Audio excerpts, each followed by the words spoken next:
Você sabia que quem crucificou Jesus não foi Pilatos, foi eu e você? E se você quer entender por quê, assista esse vídeo até o final. Olá, seja muito bem-vindo a este canal. Eu sou Camila Polinário e estamos em uma série especial para esse mês de dezembro sobre a vida de Jesus. E para isso eu tenho um companheiro especial também, que é o meu pai, Sérgio Polinário. Obrigado. E hoje nós queremos conversar com você sobre um momento da vida de Jesus que não foi tão feliz. Na realidade, que comove muito ao nosso coração, pois foi a maior prova de amor que a humanidade já viu, que é justamente o período da morte de Jesus. No último vídeo nós falamos sobre a tentação, sobre o chamado dos discípulos e entre isso houveram muitos milagres, curas incríveis que fizeram Jesus ser amado por muitos e odiado também por muitos, invejado. E isso culminou na sua morte e é sobre isso que nós queremos falar agora. Existe um ditado que fala assim, né? As pessoas falam que a morte faz parte da vida. E literalmente, no caso de Cristo, é isso mesmo. Porque através da morte de Cristo, Ele nos trouxe vida. Entende? Graças ao sacrifício que Ele fez. E aqui no capítulo 27 de Mateus, o verso 45, ele fala assim, olha: e desde a hora sexta houve trevas sobre toda a terra, até a hora nona. A hora sexta aqui é o meio-dia, a hora nona, 3 horas da tarde. Lá em Israel, mais precisamente em Jerusalém, Jesus ele foi levado, né, até ao monte, a Bíblia fala o monte das caveiras, né, onde Jesus foi crucificado. E o momento, Camila, foi um momento tão crucial na história da humanidade e na ligação entre o céu e a terra, que o sol se retirou. Literalmente, a Bíblia fala que, né? a Bíblia fala que meio-dia, sabe, anoiteceu. Parecia meia-noite. Parecia meia-noite. A Bíblia fala que houve trevas. Trevas é onde você coloca um papel branco diante de si e você não consegue ver ele, a distância de um palmo. Foi isso que literalmente foi isso que aconteceu em Jerusalém.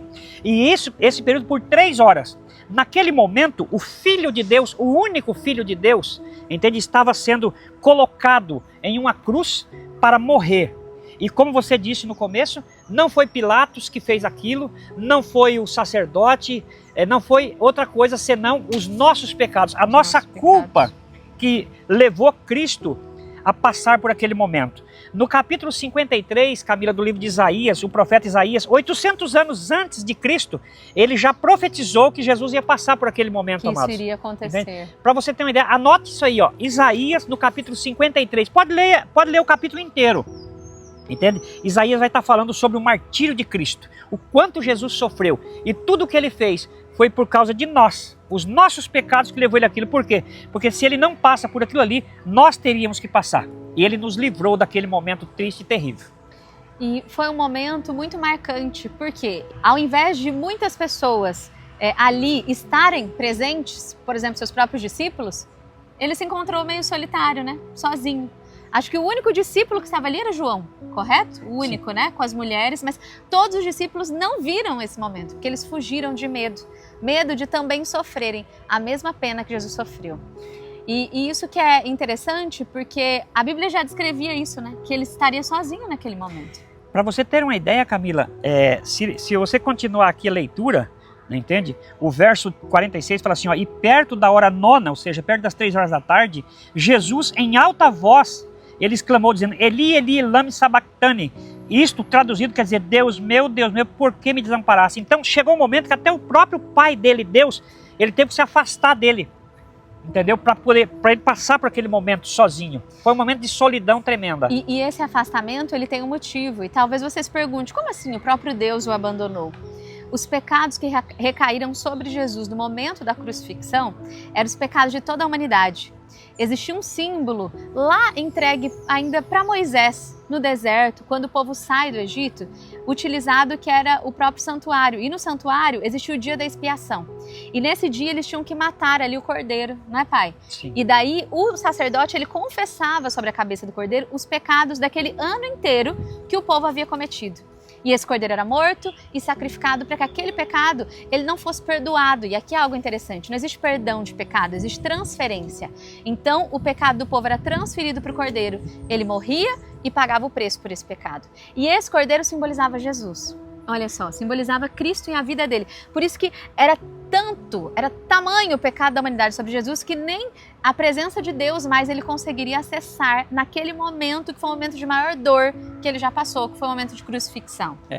E é muito interessante, Camila, o que você falou, porque assim, a Bíblia fala em Romanos, né, que o salário do pecado é a morte. Sim. Mas o dom gratuito de Deus é a vida eterna, por intermédio de Jesus Cristo, intermédio. Entende? Então assim, se Deus perdoasse pecado, amigo, era simples, ele perdoava a raça humana, nós, e Cristo não precisaria ter morrido.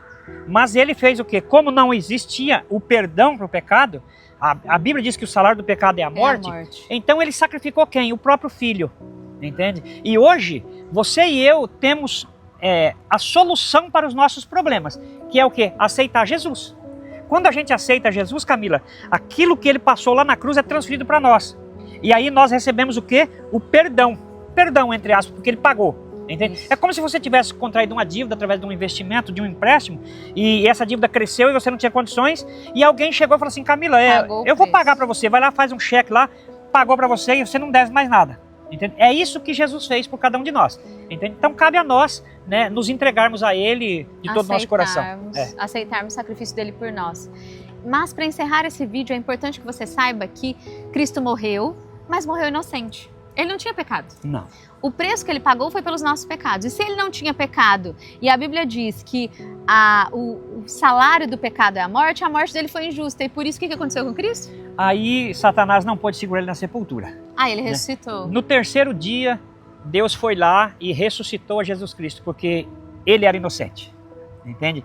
E graças à ressurreição de Cristo, nós estamos aqui hoje para comemorar essa vitória gigantesca. E Paulo diz que essa é a razão da nossa fé. Se Jesus só tivesse morrido, ok, mas qual era a nossa esperança? Mas a ressurreição de Cristo nos dá a oportunidade de vida eterna nele também. Então, a partir do momento que nós aceitamos Jesus como Salvador, nossos pecados são perdoados. Mas além disso, nós temos a chance que, se morrermos nesse mundo, vamos dizer que eu morra, não vejo ainda Cristo voltar, mas que mesmo assim, naquele dia, nós ressuscitaremos. A Bíblia traz essa promessa. A promessa de vida eterna nele. E é isso que nós queremos que você se atenha nesse momento. Aceite Jesus como seu Salvador. Busque o perdão de seus pecados nele, mas principalmente creia que existe vida em abundância e a promessa de vida eterna. Amém. Amém. Que Deus te abençoe e até o próximo vídeo.